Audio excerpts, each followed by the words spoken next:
Hey guys, present day Rick here.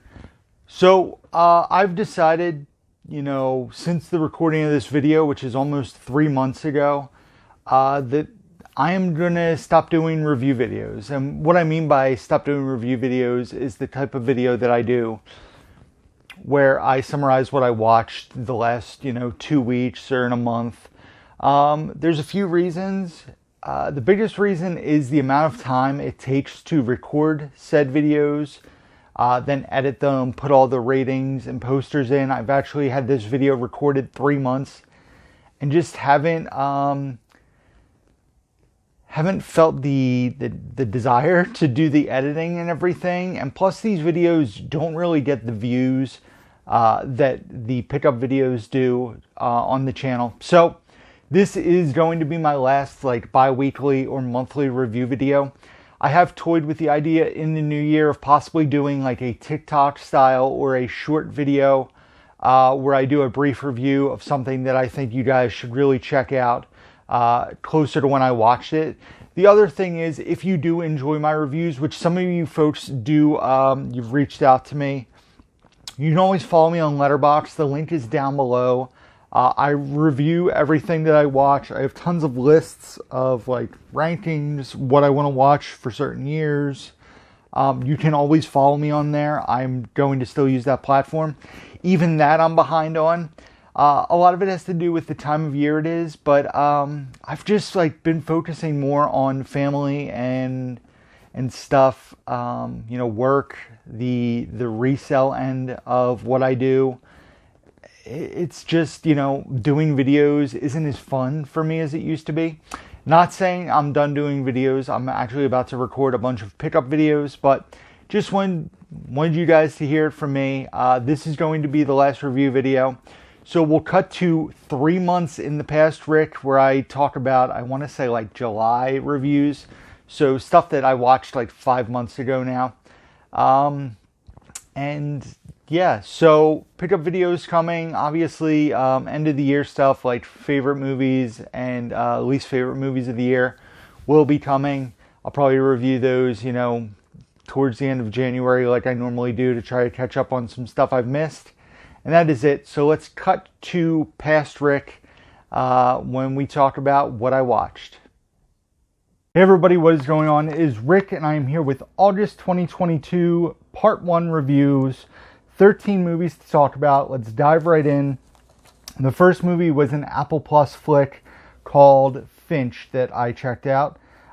This was another one that was on my Apple Plus to watch list. It was also another Tom Hanks movie that was exclusive to Apple Plus, so I decided to check this one out. Basically, it's a post-apocalyptic film with some heart. Tom Hanks is sick, and he's been creating a robot to basically take care of his dog for when he's no longer of the world. There are no more humans, at least not that we see in the film. And the movie is definitely, it's a sad one, but it's also a heartwarming, almost like a buddy picture between Tom Hanks and the robot. Also, the fact that Tom Hanks cares about his dog so much that he's creating a robot to take care of his dog. But the movie is really enjoyable. Like I said, it's a bit sad, but it's also heartwarming. I gave Finch a 3.5 out of 5. The next thing that we checked out was in theaters using Regal Unlimited, and that is Vengeance, which was written, directed, and starring B.J. Novak, who you may know from The Office. This was one of those movies I had not heard anything about, and then the trailer came out for it. Checked out the trailer, was intrigued right away. Looked like a fun, murder mystery, crime, comedy type film. Not crime, but a mystery, dark comedy, I guess is how I would describe it. B.J. Novak is really good in this movie. He basically wants to start a big podcast, and he gets contacted. He hooks up with random girls in the city he lives in. He's friends with John Mayer, who also hooks up with a bunch of random girls. It's funny. He's in the movie for the first 5 or 6 minutes, and They don't really mention him by name at all, but later on in the movie you find out he's in BJ Novak's phone as John. But that's it. Like, he's in that one scene. It was a fun little cameo. One night while BJ Novak is in the middle of having a one-night stand, he gets a phone call from someone claiming to be the family of a girl that he had a relationship with. Although the issue is that BJ Novak isn't really a relationship kind of guy. He definitely likes to just get out there, and he has people in his phone as like what they do or what they're known for, how he met them. And like I said, you find out she's dead, and then it's a mixture of mystery, humor, and also self-discovery, which is a big part of this movie, especially with BJ Novak's character. The family is very funny that BJ Novak stays with. And there's a few twists and turns. I think the big twist was kind of expected while watching the movie. But overall, I actually really enjoyed it, and Bridget enjoyed it as well. I gave Vengeance a 4 out of 5. The next thing we watched was a Blu-ray that was on my Ryan Gosling to watch list. And that's a film called Alfred Things, which is loosely based on Robert Durst's life, although this was made while he was still alive and there was still some like undiscovered things about him. I know they've since done an HBO series called The Jinx, I believe, which Bridget was filling me in on because she had actually just recently watched The Jinx before we watched this film. So, a dramatized version of his life. It's weird they also did not use his name. They did not use Robert Durst as the character name. But Ryan Gosling apparently does a really good job nailing the quirks that Robert Durst has in real life. Bridget mentioned that like he does these things like blinking, and he was talking to himself, and it just, Gosling really fell into the role. Another movie that's not really typical Ryan Gosling. It does do the thing in some movies where when something violent is about to happen, it cuts away, which I always thought was kind of interesting, but also builds to the mystery. I just think it's interesting in an R-rated movie. They cut away from that kind of stuff, but I guess a lot of it's like kept for the viewer's imagination and kept off screen. The movie was watchable, but nothing like amazing. I don't think I kept it, I want to say. Yep, it is no longer on my shelf. So it was a one-time watch. Another Ryan Gosling movie off the list. I gave Alfred Things a 3 out of 5. The next thing that we watched, I think we watched on HBO Max, if I'm not mistaken. And that is a Christopher Guest film, Best in Show. It's a comedy movie that I had never seen before. Bridget recommended, we checked it out. I'm not a big fan of Christopher Guest movies. The only thing I had actually really seen of his was a movie called Mascots, and which I think was his most recent movie. But it's basically a mockumentary comedy where it's following a bunch of people around who are getting ready for a massive dog show. It's taking place in Philadelphia, and like the ridiculousness of all those people and their obsession with the dogs. Lots of like actors that are in all his stuff were involved in this movie. John Michael Higgins, Fred Willard, Jennifer Coolidge. What's her name from Eugene Levy. Why can't I think of her name? She's on the show with Eugene Levy, which I don't want. S Creek. I can picture her face. Catherine O'Hara. And then, like I said, the standout in the movie is Fred Willard, who plays the co-announcer of the dog show. And it just kind of like, he had me in hysterics because of the outrageousness of what he was saying. But the movie just kind of like got boring. It almost felt like it would be fun, like more fun as like a 45-minute short kind of thing, as opposed to a 90-minute movie. It gets a little much. Ed Begley Jr.'s in it. He works at the hotel. Best in Show. It was still funny. I enjoyed it. I'm glad I finally saw it. I gave it a 3 out of 5. The next movie is a divisive one. I can already predict a comment that I'm going to get after I review this, but I'm not going to give the person the joy of being named in this video. But the next thing we watched was Lightyear on Disney Plus, and this movie has become something of like woke culture divisiveness. There's a scene that literally lasts for seconds that people were up in arms about. They boycotted the movie. They rating bombed IMDb. They rating bombed Rotten Tomatoes. Just it's so annoying that this is part of our like life, that Captain Marvel and Wonder Woman, movies like that get bombed with crappy reviews. But I will say that Lightyear is my favorite Disney Pixar movie since 2013. I loved Lightyear. Now, mind you, I am a massive fan of Toy Story 1, 2, and 3. 1 and 2, and even 3 are all classic animated movies. Definitely probably in my top 7 or 8 of Pixar films. 1 and 2 are probably in my top 3 or 4 of Pixar movies. And this was a movie that was kind of like the backstory of Buzz Lightyear, with some really great supporting characters, and Chris Evans is awesome as Buzz Lightyear. Not the toy, the movie character. It makes sense watching the movie that basically the Buzz Lightyear toy that Andy had in Toy Story movies was the toy based on this movie that we were about to watch. And I mean, the movie offers like the typical, there's humor in there, but there's also some things that pull at the heartstrings like Disney Pixar likes to do. Taika Waititi is fun as Mo Morrison, one of the supporting characters. Socks is obviously an awesome character, voiced by Peter Son. The movie looks beautiful. I will soon be getting it on 4K. I'm recording this on September 21st. I will be getting the 4K very soon. It'll probably be in the September pickup video to tease an upcoming video.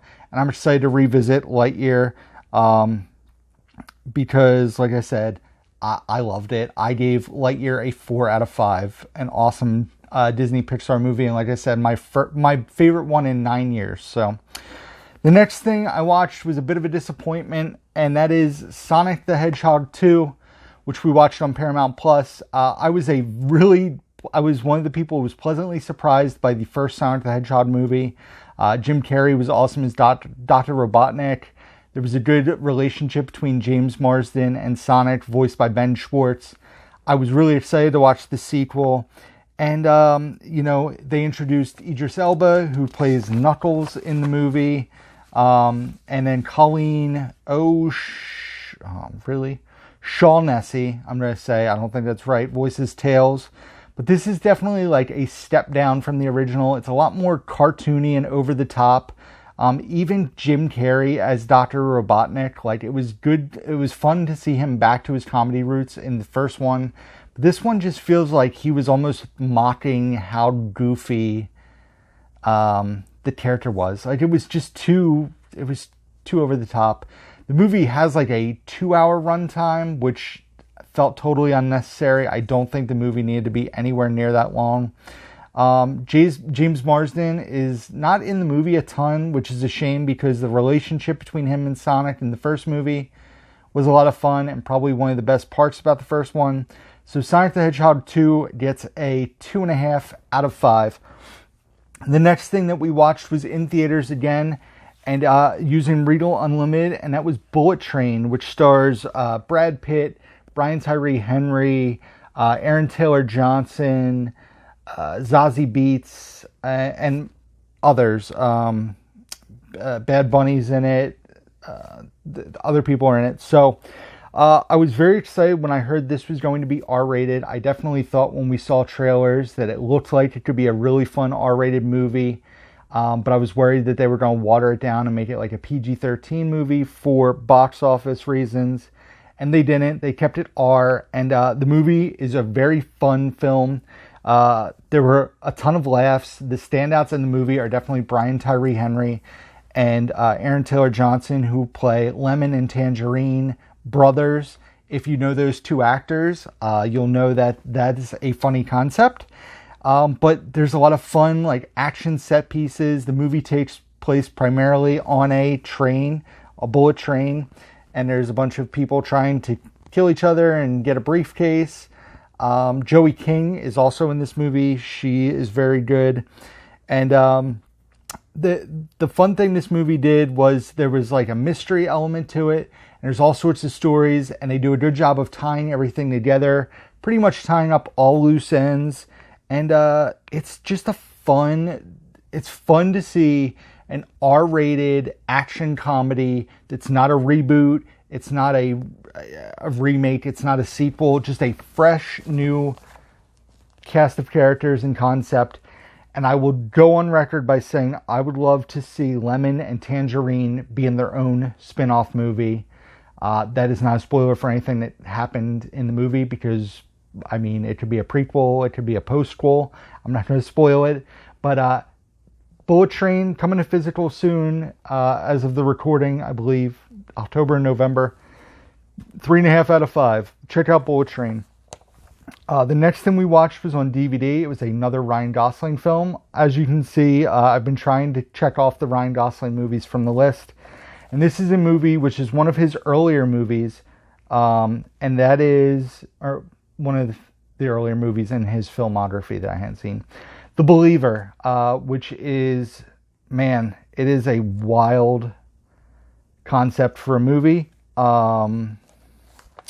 Basically, I don't know if I go into it. Ryan Gosling is a Jewish kid who basically is a neo-Nazi and is questioning what he learned in Hebrew school. That is kind of like the premise of it. I will say watching this made me really want to revisit American History X and Apt Pupil, so much so that you'll see in I don't know if you've already seen it or if it'll be coming up, but I needed to get my hands on Apt Pupil so we could watch it. It also features one of the only movies that stars Summer Phoenix, who is Joaquin Phoenix's youngest sibling and River Phoenix's youngest sibling. Like I said, the movie it's really good, great performances. I will say that the movie was probably close to a 4.5 star pace. And then the last half an hour, the movie kind of starts going all wonky direction-wise. And I dropped it down to a 3.5 out of 5. So The Believer, it's a good flick. I just wish I wish the last half an hour was different. Next thing I watched was a DVD from the local library. And it was an A24 movie that I have yet to watch. If you guys don't follow me on Letterboxd, I have all sorts of cool, well, in my opinion, they're cool lists of like rankings of certain franchises, actors or directors of like people's movies I want to watch. Like I have a Miles Teller movies I need to see list because I've seen almost all his movies except for 2 or 3. Tom Hanks movies I need to watch. Spike Lee joints I need to watch. I have A24 films I need to watch. Best Picture winners, all sorts of fun lists. So come check me out on Letterboxd, link down below if you don't do so already. But anyway, this was an A24 movie I had not yet seen, and it is called Morris from America. So I was updating, like I said, my A24 to watch list and going through the Wikipedia page where it lists all the A24 movies. And this one kind of caught my eye. It wasn't on my radar, and the library had it. It's about a 13-year-old boy named Morris who lives in Germany with his dad. He has aspirations of becoming a famous rapper. He meets this girl, Katrine, who's a 15-year-old, and he kind of becomes smitten with her. And it's a coming-of-age movie, but it is a boy in a city where he can speak some German, but he's not fluent in the language. And he gets bullied because he's different. His dad's not around a lot. He coaches soccer over there. And he's on his own a lot. And he starts hanging out with Katrine and getting into some trouble, getting into some hijinks. His dad encourages him in his rap. But he also tells him to rap from his experiences. And he's writing these raps that are like full of misogyny and sex. And he's a 13-year-old kid who hasn't had experience with that. Like I said, it's a coming-of-age movie. Definitely one I would check out if you have not seen it. Morris from America gets a 3.5 out of 5. The dad is played by Craig Robinson, which I don't remember what the poster looks like. If you don't know who Craig Robinson is, he's from The Office, but I think it's him and his son in the poster. I could be wrong. That'll be done in editing. A few more to talk about. The next thing we watched was on Apple Plus. As you guys know, I'm a sucker for the music documentary, music biopics, so we decided to check out Billie Eilish, The World's a Little Blurry. I am a fan of Billie Eilish's music. I don't own her albums. Yeah, I don't own any of her albums, but I like a lot of the songs I hear of hers on the radio. And this is it's over 2 hours, but it's a mix of documentary, film of basically her blow up. She was touring basically an EP. She was very popular online, and they're talking about her and her brother making their first full-length album, her getting signed to a major label and touring the world with that album, which has become this massive album. When We All Fall Asleep, Where Do We Go? It's 4 or 5 times platinum. But intermixed with that is just concert footage, but full songs, not partial songs like a lot of the documentaries do. Like I said, it basically shows her from the ages 16 to 18, her success at the Grammys once her albums come out. But like I said, her brother makes all the music for the movie, for her. Sorry, her brother writes all the music and creates it, and they work in the childhood bedroom of her brother, Phineas, who's a successful musician in his own right. And it's just a fun, stop saying fun, Rick. It's cool to see the relationship that they have as brother and sister, but also that they have with their parents. Like I said, for a 2 hour and 20-minute movie, I was intrigued. The music is, this movie made me want to listen to more Billie Eilish. That's what it does. And it's a great mix of documentary footage and concert footage. I gave Billie Eilish The World's a Little Blurry 4 out of 5, and I would highly recommend this one. The next thing we watched, a movie that a lot of people were excited I was seeing on Instagram. Lots of love for this one. I checked out Phantoms on Blu-ray, a movie that I only really honestly knew about because of Jay and Silent Bob Strike Back. And the line is, Affleck was the bomb in Phantoms, and then is it Jay who says it? And he goes, word B, Phantom's like an MF. That was weird. That was a weird, I don't know why I said it like that. But yes, Jay says that. Basically, this movie was essentially, in my opinion, a science fiction channel quality movie with bigger stars of its era. I felt like this was on par with Sharknado in quality of acting and premise. There's a lot of intrigue, especially in the first 25 minutes of the movie. But I mean, this is rough to get through. It has Liev Schreiber, Rose McGowan, Ben Affleck, Peter O'Toole. Very, very late 90s-esque. But I was not a fan of Phantoms. Bridget wasn't a fan either. It's cool to see that Dean Koontz, who wrote the book, also wrote the screenplay for the movie, but this just didn't do it for me. Phantoms gets a 1 out of 5. I know people are going to be upset about it, but it just wasn't for me. The next thing I watched was on Amazon. I actually rented this because it was only 99 cents. It never got a physical release. As you guys may know, I am a big wrestling fan, and the documentary was called Osprey, The Rise of an International Pro Wrestler. It is about Will Osprey, who I never really got to watch wrestle until recently when he showed up on AEW programming. I actually really want to try to find the match he had with Orange Cassidy at Forbidden Door because I love Orange Cassidy. And he's very fun to watch in the ring. So basically, it talks about his childhood, and he starts working for Ring of Honor and New Japan Pro Wrestling, and he gets to wrestle at Wrestle Kingdom in the Tokyo Dome, which is a lifelong dream for him. He has dreams of being in WWE at some point in his career. There's lots of famous wrestlers interviewed in this one. AJ Styles, Rey Mysterio, the Young Bucks, Kenny Omega, Cody Rhodes are all interviewed, among many others. The movie definitely talks a lot about the independent wrestling scene and has changed since this was made. A lot of those names have wrestled for WWE, currently wrestle for WWE or AEW. And it focuses on the independent wrestling scene. Ricochet, who's with WWE, is in a big chunk of the movie. So it kind of like gets away from Will Osprey in parts, which, I mean, I'm fine because I'm a wrestling nerd. But when you have a documentary about somebody and it's only 80 minutes long, like, it seems weird to take the focus away from that person. But like I said, I don't think it's for the casual person, but if you're a wrestling fan, it's definitely worth checking out. Osprey gets a 3 out of 5 for me. And if Dave Meltzer watched this, he would give it 6 stars out of 5. If you're a wrestling fan, you would get the joke. If not, you're going to think it's stupid. The last thing that we watched, the first half of of August 2022, was Bodies, Bodies, Bodies, the newest, at the time, A24 flick.